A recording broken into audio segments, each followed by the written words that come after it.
Identity ఇవి చాలా important అండి. ఐడెంటిటీ అండ్ నెంబర్స్ మనకి ఎగ్జామ్స్‌లో ఎక్కువగా అడిగేటువంటి క్వెషన్స్.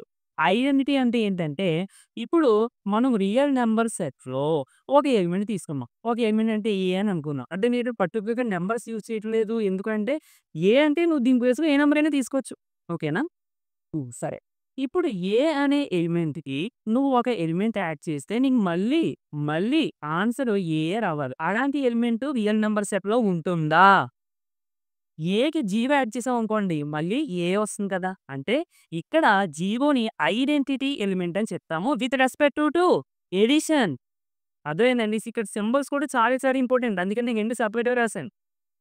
ఐడెంటిటీ చూడండి A plus zero, zero plus A that equal to A. ఇది మనకు తెలీదా? ఏ ప్లస్ జీరో అంటే ఏ అని తెలీదా? జీరో ప్లస్ ఏ అంటే ఏ అని తెలీదా? కానీ అక్కడ ఉన్న ఈక్వేషన్ అర్థం చేసుకోవడం వేరు. ఈ ఐడెంటిటీ ఎలిమెంట్‌ని అర్థం చేసుకోవడం వేరు. ఐడెంటిటీ ఎలిమెంట్ అంటే ఏంటి?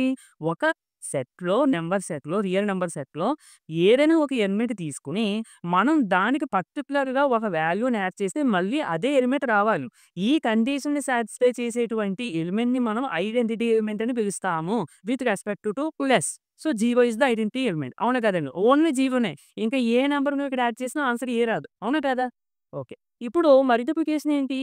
ఏ ఇంటూ నువ్వు ఇక్కడ ఒక నంబర్ పెట్టాలి. మళ్ళీ ఆన్సర్ ఏ రావాలి. ఏంటి ఆ నంబరు? అంటే 1. So, identity element with respect to edition అన్నప్పుడు 0 అనేది మీరు గుర్తుపెట్టుకోవాలి.